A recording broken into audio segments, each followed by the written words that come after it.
Salut tout le monde, c'est Antoine. Ce samedi 19 mars, j'ai été l'invité de Sud Radio pour parler de la communication numérique de Jean-Luc Mélenchon. Vous le savez, c'est mon domaine de spécialité et j'ai pu expliquer pourquoi ça fonctionne bien. Ils le reconnaissent eux-mêmes, donc ça fait plaisir. Mais j'ai parlé à la fois du Discord insoumis, des choses qu'on fait qui sont relatives au programme, de la liberté que ça nous permet de gagner d'être présent sur les réseaux sociaux vis-à-vis des médias traditionnels. Bref, de tout ce qui fait un peu le succès de Jean-Luc Mélenchon sur les réseaux sociaux. On a parlé aussi de 2 ou 3 autres sujets. J'ai parlé notamment de la marche pour la 6ème République qui a lieu ce dimanche 20 mars à Paris, départ 14h place de la Bastille. Et puis on a aussi parlé de la corruption et j'ai parlé du cabinet de conseil McKinsey. Vous allez le voir dans cette vidéo, c'est tout à la fin. Je vous invite à la regarder et puis comme toujours, je vous retrouve à la fin. Aujourd'hui, nous recevons Antoine Léaumont. Bonjour à vous. Bonjour. Vous êtes responsable de la communication numérique de Jean-Luc Mélenchon, la campagne du candidat insoumis. Avant de vous donner la parole, en un mot, Juliette Briens, qui pratiquait particulièrement les réseaux sociaux, qu'est-ce qui définit la campagne de la France Insoumise et les équipes de la France Insoumise sur les réseaux sociaux? Diversification des réseaux, excellent engagement. On a vu pour le mois de février les résultats de l'outil VisiBrain. Vous êtes numéro 2, juste derrière le chef de l'État. Vous vous battez, assez proche avec Éric Zemmour. On voit bien que l'engagement est bon aussi pour ce candidat-là, mais c'est quand même très bon. Et en tout cas, pour le mois de février, vous arrivez 2e sur en gros tous les indicateurs. Et puis que ce soit en termes en nombre d'abonnés, que ce soit en termes d'engagement, donc de nombre de likes, de repartages, c'est plutôt une réussite. Sans compter la chaîne YouTube de Jean-Luc Mélenchon, la chaîne qui est une chaîne de télévision elle toute seule. Vous êtes également sur Twitch. Je pense que vous avez également un podcast. Tout à fait, oui. Avec 2 jeunes, avec Jean-Luc Mélenchon et Monsieur Mélenchon. Et il y a également, vous avez créé un peu votre propre réseau social, on va dire, avec ce site Action Populaire, tout à fait, où donc les militants peuvent organiser des rencontres entre eux, peuvent commander des programmes pour pouvoir aller les distribuer à leur immeuble. Donc bon. Et l'architecte de tout ça, c'est vous? Alors, pas pour Action Populaire, parce que pour Action Populaire, c'est Gilles Royer qui est notre développeuse, notre chef des développeuses. On est, je pense, une des rares équipe de campagne à avoir des développeurs en interne.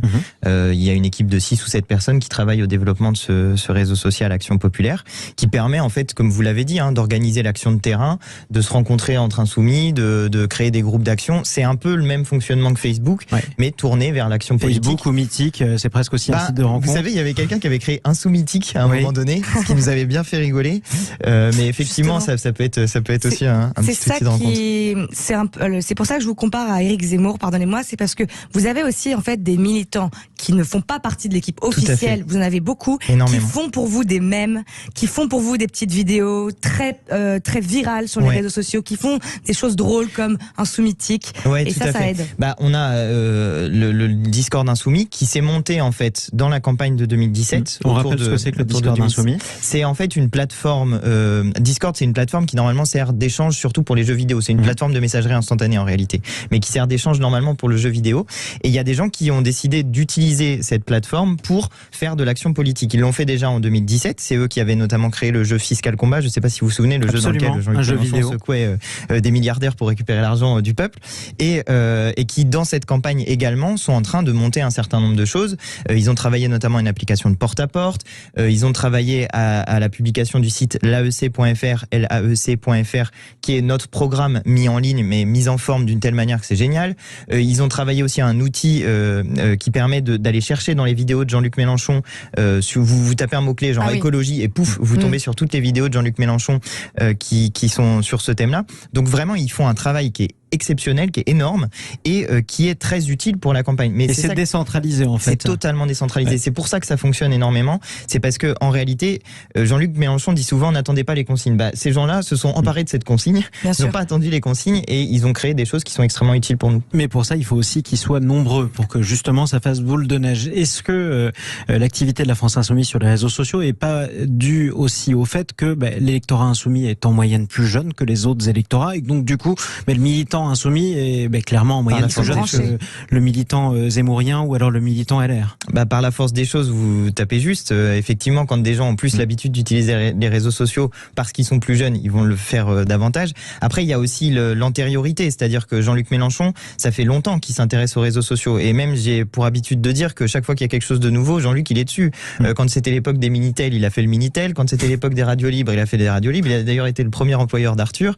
Quand c'était les blogs, il a fait des blogs. Et Donc logiquement, à l'heure des réseaux sociaux, il est en pointe sur le sujet parce que ça lui permet de gagner en liberté en réalité. Et puis ça lui permet aussi d'éviter les journalistes et donc d'éviter de s'énerver parce que ça lui arrive de temps en temps aussi. C'est pas forcément s'énerver, en fait le problème c'est pouvoir accéder au sujet de fond parce que ça dépend des émissions. Là on a le temps de discuter, on a un petit peu de temps, mais quand vous faites par exemple une matinale et que dans la matinale il faut parler de la sécurité, de l'immigration, de l'islam parce que c'est le thème du moment, et ben vous avez pas le temps de parler de la 6e République, du pouvoir d'achat, vous avez pas le temps de dire que demain par exemple on fait une marche à Paris pour la 6e République, vous avez pas le temps d'expliquer tout ça. Or sur les réseaux sociaux, vous avez la liberté du temps et vous avez la liberté des thèmes.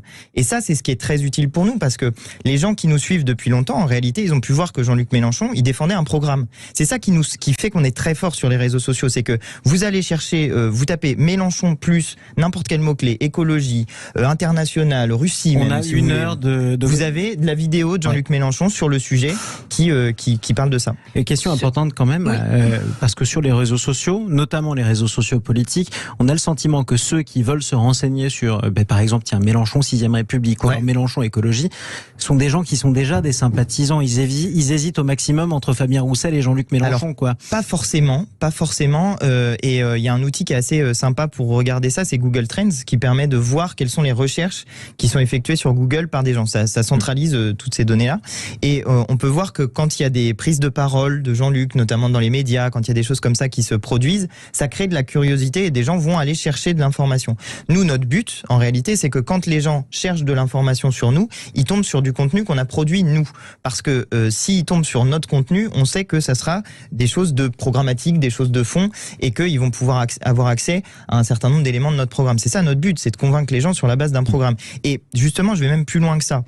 Moi, je suis quelqu'un qui vient pas de la gauche, je viens plutôt de la droite. Si j'avais pu voter en 2007, j'aurais voté Bayrou et probablement Sarkozy au 2e tour. J'ai été convaincu par Jean-Luc Mélenchon parce qu'il avait un programme. J'ai été convaincu à la fois par une situation politique, la crise des subprimes, la réforme des retraites de Sarkozy avec lesquels j'étais en désaccord profond, et je suis tombé sur le livre Qu'ils s'en aillent tous de Jean-Luc Mélenchon. Je me suis dit mais en fait ce type dit exactement ce que je pense. Moi mon pari c'est qu'il y a plein de gens qui peuvent être dans mon cas, des gens qui peuvent être de droite, abstentionnistes, pas intéressés par la politique, regarder ce qu'on raconte, aller voir notre programme et se dire ah bah ok, ça va changer ma vie. Pourtant vous connaissez le dicton, quand on est jeune et qu'on est de droite c'est qu'on n'a pas de cœur, et quand on est vieux et qu'on est de gauche c'est qu'on n'a pas de tête. Vous avez pas suivi le... Je suis pas parti dans le bon sens alors. Juliette Brias. Retour sur les réseaux sociaux, on dit souvent que la performance sur les réseaux sociaux ne se reflète pas forcément dans les intentions de vote. Et justement, j'ai vu un peu le contenu de TikTok de Jean-Luc Mélenchon. Bon, il fait carton, il fait fureur chez les jeunes, le réseau social préféré des jeunes. Mais Jean-Luc Mélenchon est un des seuls à vraiment se plier aux tendances de TikTok avec les musiques, etc. Est-ce qu'il n'y a pas un danger, justement là, à faire des choses qui ne sont à se donner une image qui peut présidentiable? Est-ce que Mélenchon, au final, Mélenchon n'est pas un influenceur, ce n'est pas un TikToker? Alors, est-ce qu'il n'y a pas un danger justement à ce que ça se retourne contre vous? Je peux vous répondre, mais ça prend un tout petit peu de temps. Allez-y. Vous me laissez le temps de le faire. Moi, je pense ça en termes je pense ça avec les outils de Bourdieu. Bourdieu décrit la société en disant qu'il y a des champs politiques, champs médiatiques, etc. Et qu'à l'intérieur de ces champs, il y a des gens qui ont plus ou moins de capital, qui sont plus ou moins en position dominante. Si on regarde notre situation à nous, on est plutôt dominant dans le champ politique. On est Jean-Luc Mélenchon, 3e fois qu'il est candidat à la présidentielle, très connu. Et ce que Bourdieu explique, c'est que quand on change de champ, on peut utiliser une partie de ce capital, le convertir dans un nouveau champ, et que par contre, on peut en perdre une partie de ce capital. Exemple, Yannick Noah, qui était tennisman, il utilise ce capital de notoriété pour passer dans le champ de la chanson. Et ça fonctionne assez bien, mais il peut plus être tennisman pour des raisons évidentes. Jean-Luc Mélenchon, c'est un peu pareil. Il est dominant dans le champ politique. En 2016-2017, il est devenu un des dominants dans le champ YouTube, qui est un champ à part entière en réalité. Les YouTubeurs, c'est un monde à part entière. C'est un candidat influenceur. Avec des célébrités. Exactement. Et en fait, Jean-Luc Mélenchon jouit de cette... Qu'est-ce qui s'est passé? En fait, Jean-Luc, effectivement, vous avez un téléphone qui s'est allumé. Jean-Luc Mélenchon jouit de ces deux aspects, à la fois politique, une position dominante dans le champ politique, une position dominante dans le champ numérique, et on utilise ça pour que dans deux nouveaux réseaux sociaux qui sont des champs à part entière, il puisse avoir cette position dominante. Le risque que vous pointez est juste, c'est-à-dire si Mélenchon devient juste un TikToker, alors ça peut sera crédible. Ça peut le discréditer en tant que candidat à l'élection présidentielle. Mais comme c'est l'ensemble qui vaut, ça ne discrédite pas, parce que Jean-Luc Mélenchon est à la fois le TikToker qui va faire des vidéos, et si vous allez regarder vraiment le TikTok de Jean-Luc Mélenchon, il y a énormément de vidéos de fond. Ouais. C'est beaucoup des extraits de discours. Vous disiez on utilise la musique, mais on utilise la musique et les tendances pour mettre des extraits de discours, donc c'est du fond politique. De temps en temps, il y a un peu des blagues, mais c'est des mèmes. Voilà, mais c'est l'objet même de TikTok. Il y a aussi des vidéos mises en scène d'ailleurs, avec le candidat lui-même. Eh ben, il y a pas beaucoup de mise en scène. C'est-à-dire, il y a eu le lait fraise, qui a été une célébrité. Où là, effectivement, c'est un peu mise en scène, mais c'était en fait, c'est une idée de Jean-Luc qui dit tiens, mais qu'est-ce qu'on pourrait faire, parce qu'il était en train de travailler pour son débat avec Éric Zemmour. Puis il dit bon, au bout d'un moment, quand ça fait 6 heures qu'on travaille, on a envie de faire un peu autre chose. Donc on se dit qu'est-ce qu'on pourrait faire? Ah bah tiens, un petit TikTok pour faire une blague. Un TikTok sur le milkshake. Un TikTok sur le milkshake, genre pendant que l'autre il est en train de préparer son émission, moi je bois un milkshake tranquille et tout, etc. J'ai une question pour ça, parce que c'est pas l'homme politique qui a la réputation d'être le plus patient dans la vie de tous les jours. Peut-être me démentirez-vous. Faut combien de prises pour ce genre de vidéo avec Jean-Luc Mélenchon? Pas beaucoup, parce que justement il est très, c'est une éponge en réalité, Jean-Luc, et il suffit qu'il voit un contenu pour être capable de le reproduire. Notamment, moi, c'est sur Twitch et sur YouTube que je trouve ça le plus impressionnant. Bon, c'est Twitch en particulier, on peut se dire c'est pas le réseau social dans lequel Jean-Luc Mélenchon va être à l'aise. En réalité, c'est l'inverse. Je pense que c'est un de ses réseaux sociaux préférés, parce qu'il peut discuter avec les gens, ça répond, oui, c'est du live. Ça répond, il y a le chat, c'est très interactif, donc il peut répondre à plein de trucs, il peut détailler, etc. Je ne sens pas qu'il y ait d'autres candidats sur cette plateforme. Il y a Yannick Jadot qui a essayé de faire quelque chose, mais le problème, moi je pense qu'ils ont un peu un problème, c'est que le candidat se met pas, n'investit pas assez le réseau social. Jean-Luc, pour lui, c'est quelque chose de très utile, y compris qu'il pourrait utiliser s'il devenait président de la République, pour avoir un rapport direct avec les citoyens. Alors justement, vous avez parlé de Yannick Jadot. Est-ce que vous pourriez nous donner une sorte de, comment dire, un petit bulletin de notes pour les autres candidats, pas le vôtre cette fois-ci? Vous pouvez critiquer la campagne des autres. Qui est le meilleur selon vous? Qui est le moins bon selon vous? Le meilleur, je vais vous dire que c'est nous, bien sûr. À part vous. Et d'ailleurs, il y a un classement. Alors vous avez utilisé un classement VisiBrain, mais il y a Favicon qui a un autre classement qui nous place premier pour le coup. Mais qui nous place premier en ne comptant pas Twitch, sur lequel on est vraiment les seuls en réalité à avoir fait quelque chose d'un peu efficace. Vos concurrents les plus redoutables sur les réseaux sociaux? Je pense que ceux qui sont les plus actifs, qui ont le plus en tout cas pensé une stratégie numérique, qui sont pas forcément les plus efficaces, parce que je pense que c'est beaucoup de critiques de haters qui vont dessus, mais c'est chez Zemmour. En tout cas chez Zemmour, ils ont pensé une stratégie numérique. Clairement, on peut pas dire le contraire, même si je pense qu'une partie des réactions que vous évoquiez sur la participation, je me souviens plus comment on dit le mot, mais l'engagement, merci beaucoup. Oui. Je pense qu'une partie de l'engagement sur les vidéos et les contenus d'Éric Zemmour, c'est de l'engagement négatif. Nous, notre force, c'est que c'est de l'engagement positif pour beaucoup. Ça fait quand même une assez grosse différence. De voir quelques militants marcheurs ou macronistes réagir. Effectivement, il y a des critiques, mais en comparaison, il y a quand même beaucoup de contenu positif. Ils sont donc présents. je mettrais Zemmour en 2. Après. Je pense que les seuls à essayer de faire quelque chose un peu, c'est chez Macron, mais je trouve ça extrêmement faible. En réalité, je trouve que à part Zemmour et nous, c'est dans cette campagne-là, je trouve les autres extrêmement faibles. Je ne sais pas pourquoi. Emmanuel Macron est premier, mais Emmanuel Macron est en fait chef de l'État. Mais oui, bien sûr, parce qu'il a beaucoup de. Mais si vous allez regarder, il a fait des expériences avec, par exemple, McFly et Carlito. Oui. En termes de buzz, c'est absolument considérable. Ça a bien fonctionné, mais en même temps, moi, je suis pas sûr que ça convainque des gens. C'est-à-dire, je veux dire, ça donne une image positive, etc., si vous voulez, mais en réalité. Ça a un côté un peu faux. Et là, pour le coup, moi, je trouve que ça diminue le rôle de chef de l'État. C'est-à-dire, quand vous commencez à faire un pari que vous allez faire rentrer des gens dans des avions pour le 14 juillet, c'est pas le rôle du chef de l'État de faire ça. Et justement, pour moi, il mord le trait en faisant ça. Et justement, si Jean-Luc Mélenchon devient président, est-ce que vous arrêterez alors ces associations? On a vu des rappeurs au meeting de Jean-Luc Mélenchon. Vous utilisez aussi ces personnalités-là. Est-ce que ça s'arrête demain si Jean-Luc Mélenchon devient président? Non, mais c'est pas pareil. Un rappeur qui vient faire un événement, c'est quelque chose qui est culturel, qui est, Jean-Luc, il lui a pas promis que s'il était président, il allait faire un tour dans un avion. Vous voyez la différence un petit peu. On se souvient de Mireille Mathieu qui chante la Marseillaise le soir de l'élection de Nicolas Sarkozy. Elle est pas devenue ministre. Bien sûr. Mais ce que je veux dire, c'est que nous, si jamais Jean-Luc Mélenchon devient président de la République le 24 avril prochain, clairement, on utilisera ces réseaux sociaux pour expliquer la politique que nous serons en train de mettre en œuvre. Parce qu'on a besoin, pour mettre en œuvre notre programme, d'une mobilisation populaire. Il est plus facile de mettre en œuvre le SMIC à 1 400 € si les gens dans les usines, dans les entreprises, disent au patron, maintenant vous augmentez le SMIC, sinon on arrête le travail. Vous voyez ce que je veux dire? Et ça, c'est aussi une des leçons de l'histoire, c'est que des mouvements comme les nôtres, quand ils arrivent au pouvoir, pour mettre en place des réformes progressistes, ils ont besoin d'une mobilisation populaire de masse. Parlons de stratégie électorale malgré tout, parce que même si ça paraît cynique, vous vous adressez surtout à un public de jeunes sur ces réseaux sociaux. C'est aussi le public qui vote le moins. Quelle voix savez-vous avoir converti, avoir été cherché grâce au réseau? D'ailleurs, si je peux me permettre, Jean-Luc Mélenchon est un des seuls à utiliser massivement ces réseaux sociaux pour appeler les gens à voter. Tout à fait. Ça, c'est vraiment, les autres, d'ailleurs. Vous êtes démarqué des autres dans ce sens-là. Mais parce que c'est notre grand enjeu. Quand vous regardez les enquêtes d'opinion à l'heure actuelle, vous avez à peu près 30% de gens qui disent qu'ils vont pas aller voter. Ces 30% de gens peuvent faire la différence dans l'élection présidentielle. Et on sait que c'est prioritairement notre électorat. C'est des jeunes, c'est des gens qui sont le plus en difficulté, c'est les gens qui ont le plus à gagner de la mise en place du programme de Jean-Luc Mélenchon à l'élection présidentielle. Donc nous, on essaye d'utiliser tous nos outils pour dire allez voter.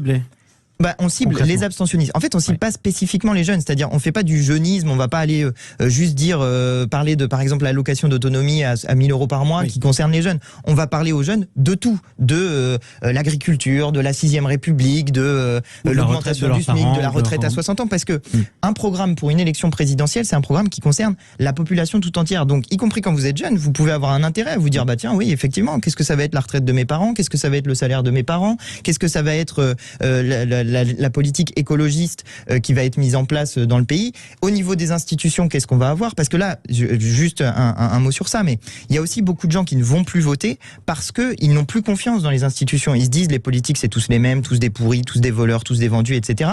Mais ils n'ont aucun moyen, à part l'élection, pour l'instant de les dégager. Nous, ce qu'on voudrait, c'est mettre en place une 6ème République dans laquelle il y ait le référendum d'initiative citoyenne qui permette justement de dégager en cours de mandat des élus. Et je le redis, demain d'ailleurs, on organise à Paris une marche, donc à 14h, place de la Bastille, donc ce 20 mars, pour la 6ème République, pour demander ça. Et ça, c'est un truc sur lequel nos réseaux sociaux, justement, peuvent nous permettre de faire venir des gens qui, on peut se dire, c'est d'abord, est-ce que sur TikTok, on va être intéressé par ça ou pas, je sais pas. Mais ensuite, des gens qui viennent à un meeting comme ça, une marche à un meeting, ils peuvent se dire, finalement, je suis d'accord avec Mélenchon. Et moi, je fais le pari que des gens peuvent avoir le même sentiment que moi, ne pas être intéressés au début par la politique et ensuite s'engager.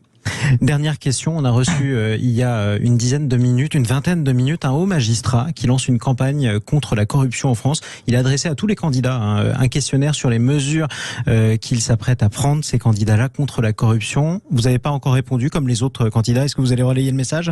Oui, de toute façon, la lutte contre la corruption, c'est au cœur de notre programme. Et nous avons des mesures que nous allons mettre en place qui sont des mesures extrêmement concrètes et je pense qui permettront d'arrêter. Juste un dernier petit mot, mais là, quand on voit que le gouvernement fait appel à un cabinet de conseil, McKinsey, auquel il a versé plusieurs millions d'euros et que ce cabinet de conseil ne paye pas d'impôts en France depuis 10 ans, c'est un scandale majeur. Et ce type-là de corruption doit être aussi extrêmement puni. Et moi, je veux que les gens qui sont coupables de fraude et d'évasion fiscale aillent en prison comme des voleurs qu'ils sont. On rappelle d'ailleurs, alors attention, parce que McKinsey, là pour le coup, vous les accusez effectivement d'évasion fiscale. C'est pas tout à fait la même chose que de la corruption. C'est pas tout à fait la même chose, mais faut regarder quoi. Le message sera passé décisément.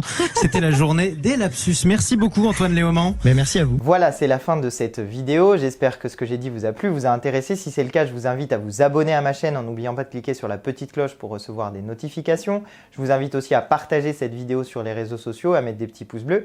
Et puis, comme toujours, à me dire dans les commentaires ce que vous en avez pensé. Ça m'aide, je les lis et ça me fait progresser de savoir ce que vous en pensez. Donc, à chaque fois, c'est très enrichissant pour moi. N'hésitez pas. Et puis, en attendant, je vous dis à très bientôt pour de nouvelles vidéos. Allez, salut!